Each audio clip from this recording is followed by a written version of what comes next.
Did anybody have any questions after thinking about all the weird stuff we just went through?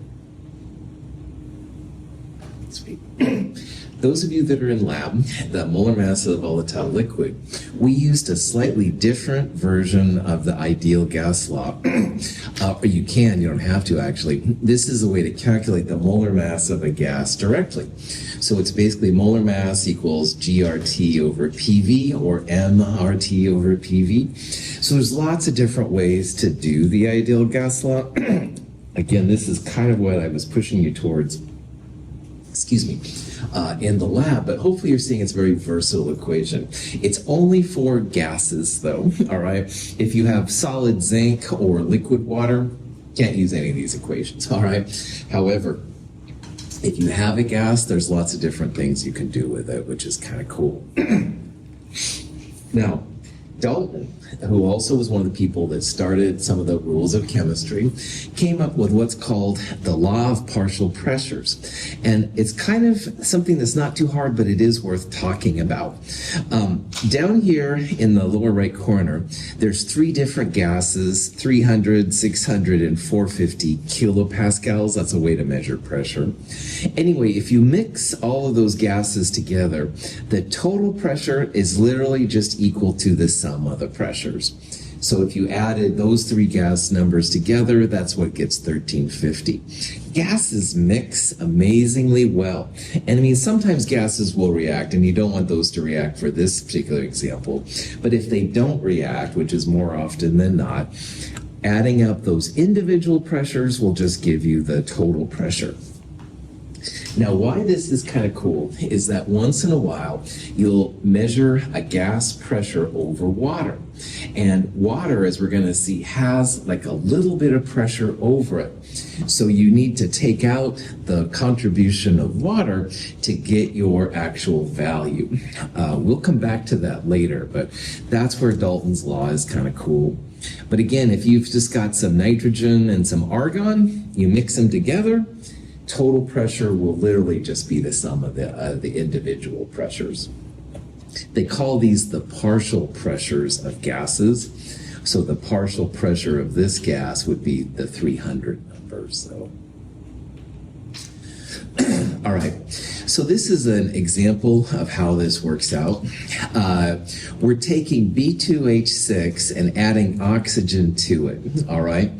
And we're making B2O3 and 3 water.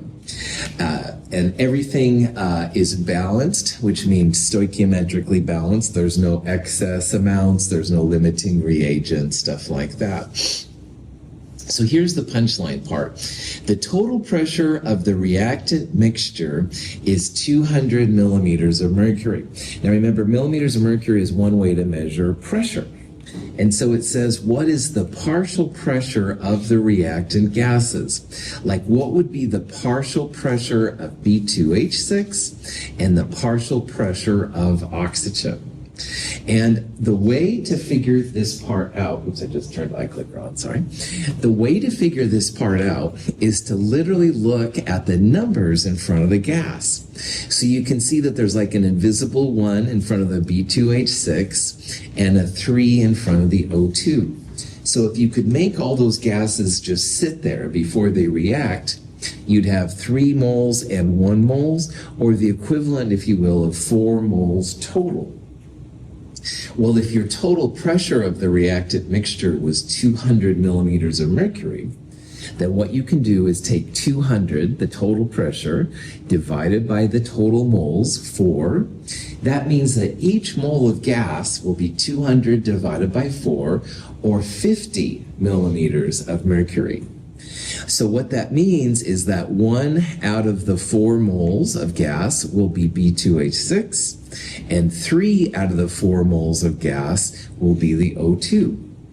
So 50 times 1 would be 50 millimeters of mercury B2H6, and 3 times 50, or 150, would be the partial pressure of the oxygen.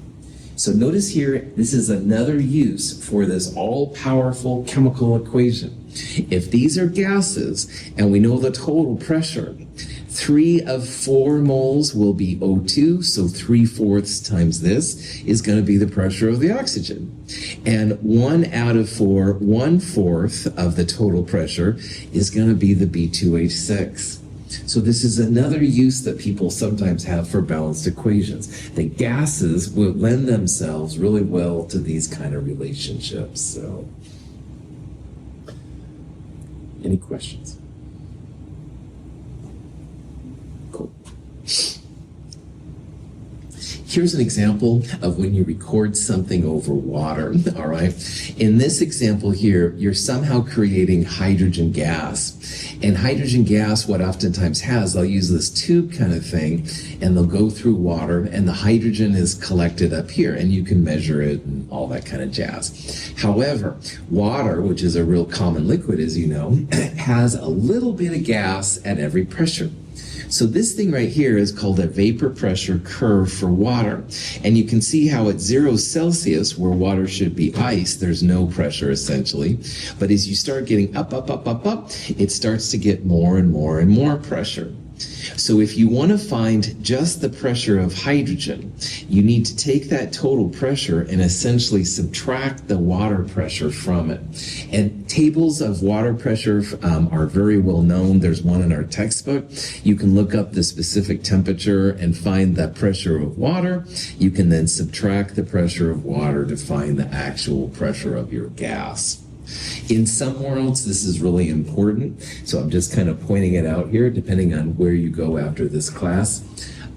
Just realize if you do things in water, water is awesome, but you do have to subtract the pressure of water to get the actual pressure. Questions? Cool. Now, as I said earlier, gas laws are awesome, but they're only for gases. Darn it. So in this example, hydrogen peroxide, H2O2, is a liquid, all right? And it breaks down into water and oxygen. Well, let's say that we watch or follow 1.100 grams of H2O2 decompose in a flask, 2.50 liter flask. They'll create water and oxygen, and there's so much energy that these are turned into gases. Well, what is the pressure of oxygen? What is the pressure of water created? And this is an example of a problem we can do. Now, anytime you see pressure, remember our good old ideal gas law, PV equals nRT. So if you want to solve for the pressure, divide both sides by V, nRT over V. If we can solve for that, we can solve for the pressure of oxygen, pressure of water, whatever. Now the volume's easy, 2.50 liters. Temperature, do we use Celsius when it comes to gases? Good, I see at least a couple of you shaking your heads. I know this equation. Yeah, turn everything to Kelvin, don't use Celsius. That's kind of the punchline. R 0.082057. If we knew the moles of H2 and the moles of the O2, we could plug those in and solve for the pressure. So in this problem, what we're going to do is we're going to use good old stoichiometry. We're going to turn the grams of the liquid H2O2 into moles. We'll then say that 2 moles of H2O2 will create 2 moles of water to find the moles of the gas water, or 2 moles of H2O2 will create 1 mole of O2 to find the moles of O2. We can then plug those numbers in up there and solve for the pressure of the gases. But you can't just use this number direct, all right? You have to turn the moles into the moles of the gas first, if that makes sense. This is actually pretty important to this type of beetle. Apparently the beetle will spray you or people if something comes near it. Again, biology is kind of a mystery to me. Everything I studied was dead, basically. But anyway, the beetle uses this to propel things out. So yeah, all right, beetles are cool. Anyway, what we're going to do in this example is we'll first solve for oxygen and then water. You could do water first and then oxygen, doesn't matter, but I'll do oxygen first. So here's the grams of O2. I'll divide by the molar mass of H2O2 to get this number, 2 oxygens and 2 hydrogens to find the molar mass.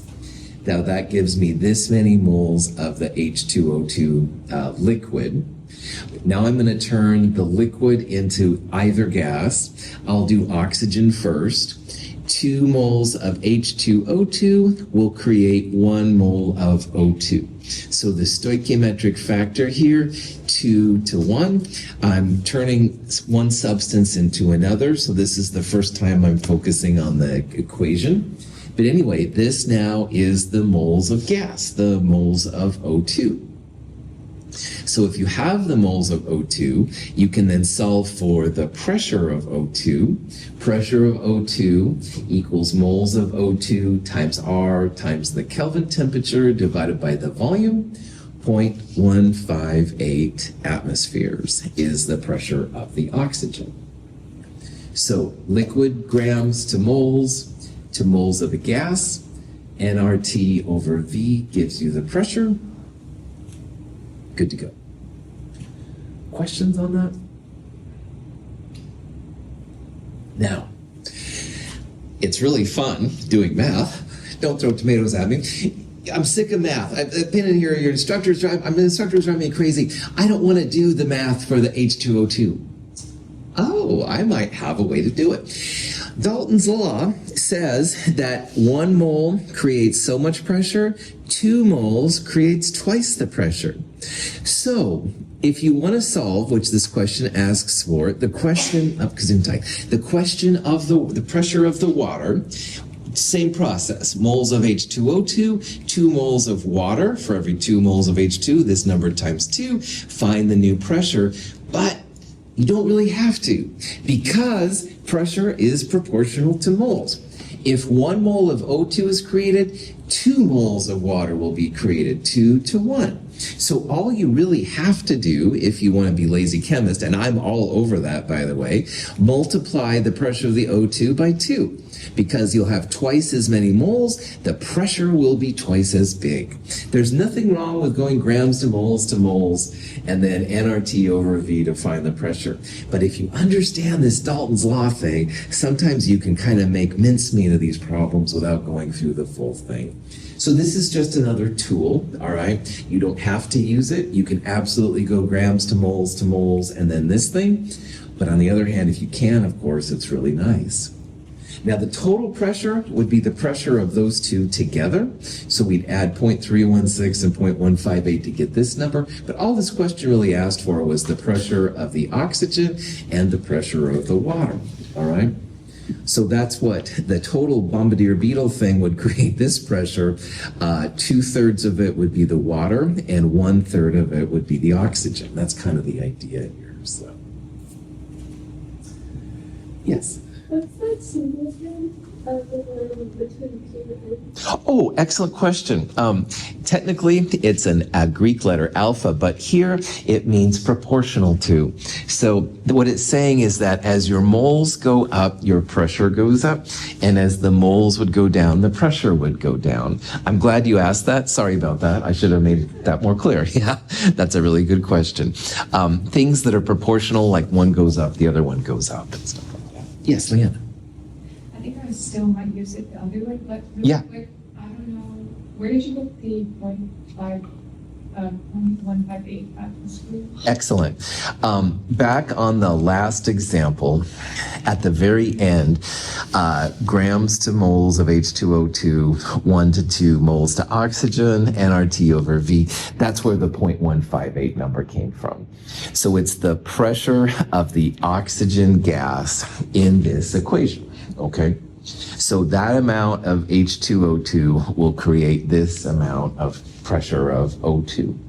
And on the next slide, what I did is I realized that, well, there's 1 mole of O2 created for 2 moles of water. So of all of these things right here, you can see that I'd have, instead of a 1 to 2 for water, it would be 2 moles of water over 2 moles of H2O2. So this number would be twice as big as the number I have right here. And if this number is twice as big, this would be twice as big, They're proportional, all right? So the pressure will be twice as big as this number right here. So that's what all of this thing here kind of represents. It's the old pressure times 2 to get the new pressure. There's nothing wrong with going, sorry if I'm in your space, Tim, grams of H2O2 to moles of H2O2 to moles of water, and then nRT over V would give you the pressure. But if you understand this, it's a lot easier, obviously, because you just multiply by 2. Cool question. Other questions? Keep them coming. Total pressure is this. The beetle is cool. Gases are funny.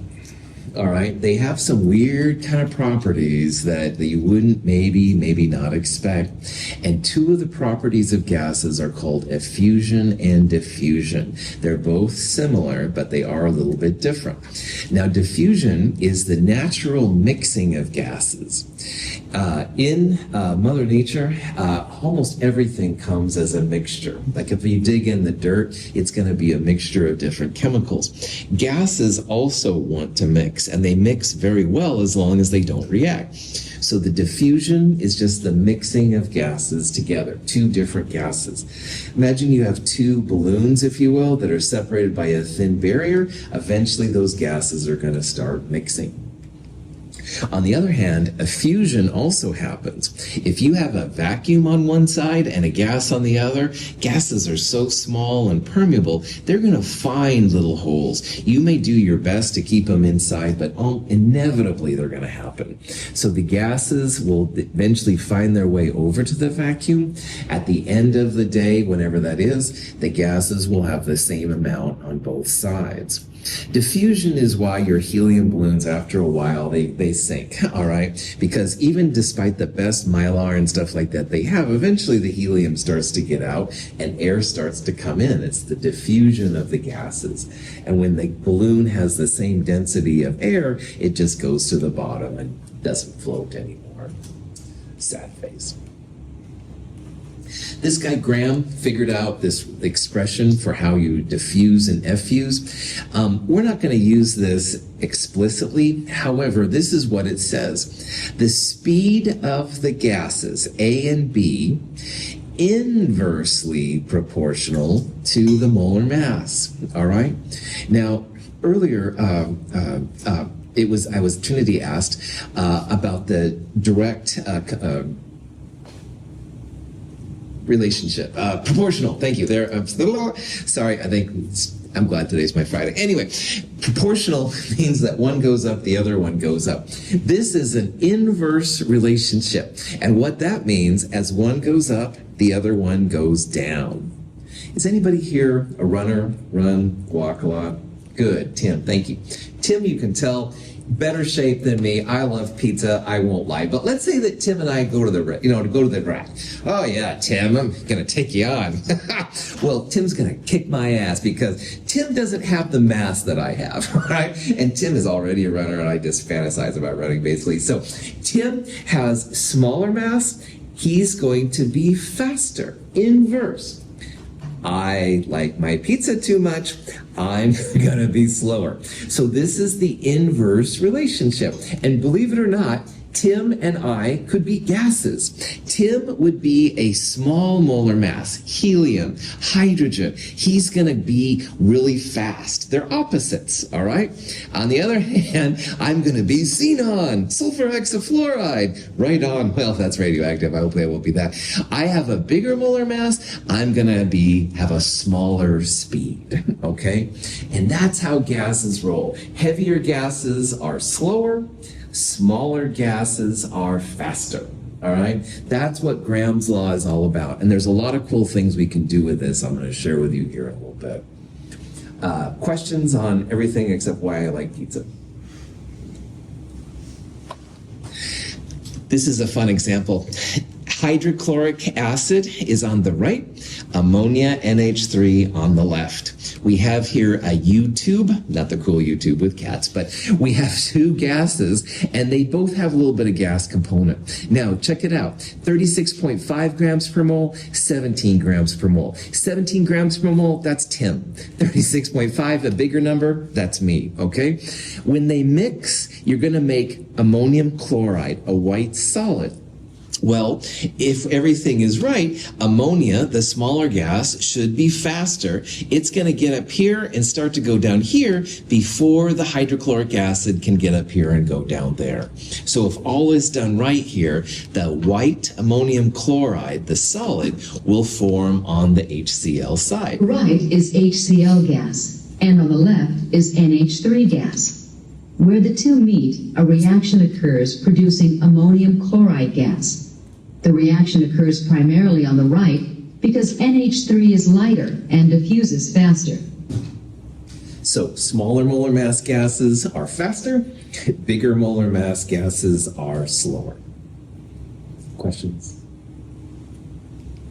Okay, the kinetic molecular theory is what again is used to talk about gases, solids, liquids, all this kind of stuff. And the KMT actually helps us with pressure and lots of things with gases. So first of all, we've talked about the Kelvin temperature scale a lot. 0 Kelvin is where all matter stops moving. There's no more motion at 0 Kelvin. So as long as you're above 0 Kelvin, your gases are going to be bouncing around. They'll bounce around more at higher temperatures, but even close to 0 Kelvin, there'll still be some bounce, just not as much.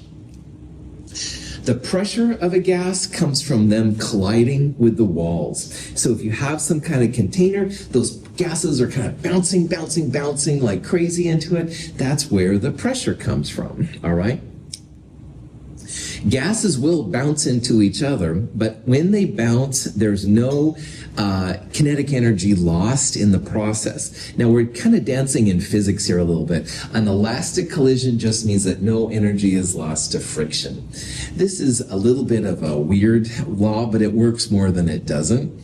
And finally, the KMT thinks that volume of the molecules, the gas molecules, is essentially 0. And most of the time that's okay, but sometimes it gets a little weird. So the KMT predicts all these things. It works better than it doesn't, but I like the one especially about pressure. Like that's the origin of why gases have pressure while other things don't have pressure. Gas molecules are in constant motion and frequently collide with one another. Although not all the molecules in a gas sample move at the same speed, the higher the temperature of the gas, the greater the average speed and kinetic energy of the molecules overall. This higher level of energy allows molecules to disperse more readily, which is one reason we smell aromas better when temperatures are higher. Now, in physics, we're going to put our toe in physics, but not our whole foot into physics. The overall energy, the kinetic energy of the gas, directly depends on temperature. So imagine it's like nice outside. Yeah, let's go to the river. Let's do something. Let's party, whatever. On the other hand, it's kind of cold outside. Oh, I better just go to the library and read a book or something. So as temperature goes up, the overall energy of a gas, which is what we're talking about, not people, Russell, but anyway, the overall energy of the gas will go up as the temperature goes up. And that's what this thing is all about. Now in physics, you'll talk more about this. Don't worry about it. This is that energy R. We're not even talking about that yet, but temperature does play a factor in the overall energy. But the overall energy of the gas depends on the speed and the mass. So earlier I used the example of Tim. He didn't have a lot of mass, but he had more speed. And I had a lot of mass and I didn't have as much speed. I assumed that Tim and I were at the same temperature as gases, all right? Same temperature, same energy, but heavier mass gases will be slower and smaller mass gases, M, will have a higher speed V. So this equation kind of shows what's going on. In this little video, you can see the high temperature gases, they're moving around like crazy. On the other hand, the low temperature gases, they're a lot more mellow. They go a little bit more smoother. So temperature goes up, the energy of all the gases will go up. However, if you have two kinds of gas, higher molar mass gases will be slower, have smaller V's. bigger molar mass gases, M will have smaller V's. That's kind of the idea. So at the same temperature, all gases have the same energy. And so what Maxwell figured out here is, oh yeah, okay, this is the way to talk about the speed. This is called Maxwell's equation. But really all this is another way to justify temperature and energy, all right? This thing is like the speed of it. In physics, you'll talk a lot more about what this is. But for us right now, just realize that the speed, which is what this U is in this equation, it does depend on the temperature and it depends on the molar mass. So temperature goes up, the speed goes up. On the other hand, as you have bigger molar masses in the bottom, you'll have smaller speeds. So all of these equations here are just trying to get two ideas across, all right? Number one, temperature goes up, the energy of your gas is going to go up too, all right? So hot days, yeah, cold days, that's basically what that is. And the second thing is that if you have two types of gas, the heavier gases will be slower, the smaller gases will be higher. Questions on any of that? Cars on highways travel at a variety of speeds. To show the distribution of automobile speeds, we could plot the number of cars moving versus their velocities.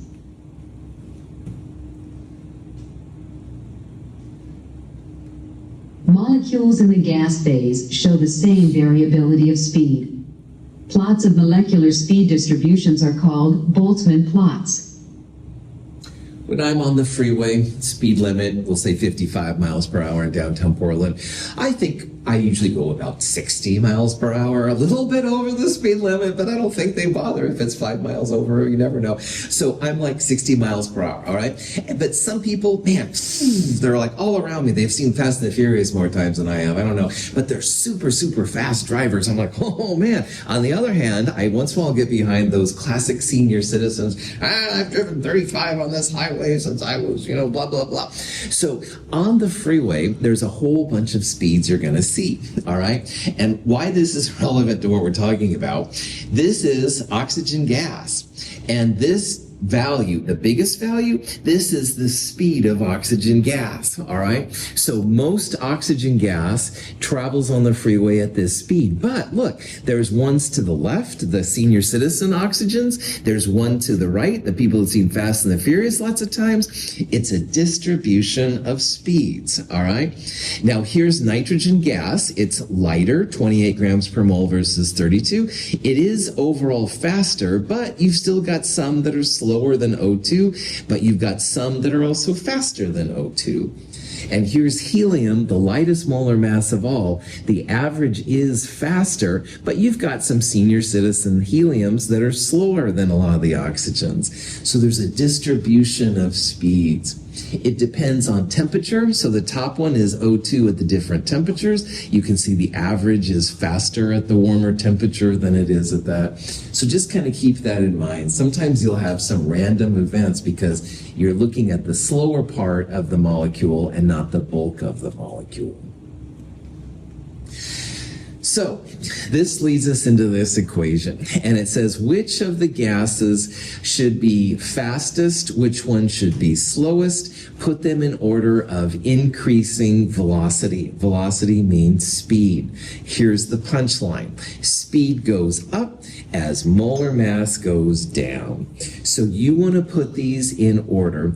The slowest one will have the heaviest molar mass, and the fastest one will have the smallest molar mass.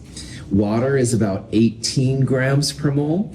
Oxygen is about 32 grams per mole. Boron, roughly 10 times 220 plus 6, about 26 grams per mole. We don't worry about solids or liquids for that matter. So the molar mass, lightest, 18, middle, 26 or so, 32 would be the heaviest. So if we want them in order of increasing velocity, slowest one will have the highest molar mass. That's going to be 32 grams per mole. The fastest one will have the smallest molar mass, 18 grams per mole. This is Tim. This is me, the heaviest, and this is one of you in here. I'm not going to make anybody raise their hands, but you get the idea, right? Molar mass is going down, so the speed is going up. That's kind of the idea that's going down here. Questions? Okay. Last thing I need to talk about real fast is what happens when the ideal gas law breaks down. Chemists love the ideal gas law. It's one of the premier equations of chemistry, but it's not always perfect, all right? And what tends to happen is real molecules do have some volume, and the ideal gas law assumes that it's almost negligible. And another thing that we haven't talked about yet, but we'll talk about in the next chapter, is that there are what's called intermolecular forces, forces that hold the molecules together. Now, gases, we always assume, have none of these, but in reality, there are some. We're going to see in the next chapter, gases could become a liquid without these intermolecular forces. So if someone ever asks you when the ideal gas law doesn't work very well, high pressure and low temperature. Low temperature, you start to get into places where they assume you have no volume, and that's horrible. On the other hand, high pressure, these intermolecular forces start kicking in, and you start to have a problem. This graph here shows exactly 1 mole PV over RT, and it's changing the pressure. So if you change the pressure, in theory, it should be constant, but you can see that these gases do some kind of weird things. So when scientists talk about exceptions to the ideal gas law, high pressure, low temperature. And gases are used a lot, all right? They use them for acetylene, for torches, oxygen in medical facilities, et cetera, et cetera. So this guy, van der Waals, made the most famous equation that addresses the ideal gas law breaking down. It's called the van der Waals equation. And it's essentially a fancy PV equals nRT equation, but he added on a term for the ideal gas, or intermolecular forces, and he also did a term to subtract a little bit from the volume correction. And this works pretty well for a lot of gases. This is the equation that people use when they're in a gas-making facility, like where they make chlorine gas, hydrogen gas, stuff like that. We're not going to use this equation in our class, but I just want you to hear this name because van der Waals equation is used a lot when it comes to these things. This is just some examples of a chlorine gas tank. When you do the van der Waals equation, you need A and B constants, which you can get off the internet pretty easy. The ideal gas law predicts 49.3 atmospheres here, but in reality, it's much closer to 29.5 atmospheres. So, van der Waals is cool. In specialized ideal gas law conditions, it can be kind of neat. But again, I just want you to hear the van der Waals name. We're not going to use it ourselves. Questions? That's it. Thank you so much for being here. At the end, there's study guides, chapter guides, all that kind of stuff. I do appreciate you being here. We will talk about the gas laws next Tuesday, problem set 2, and the quizzes, stuff like that. But for now, thank you for being here. Have a great weekend.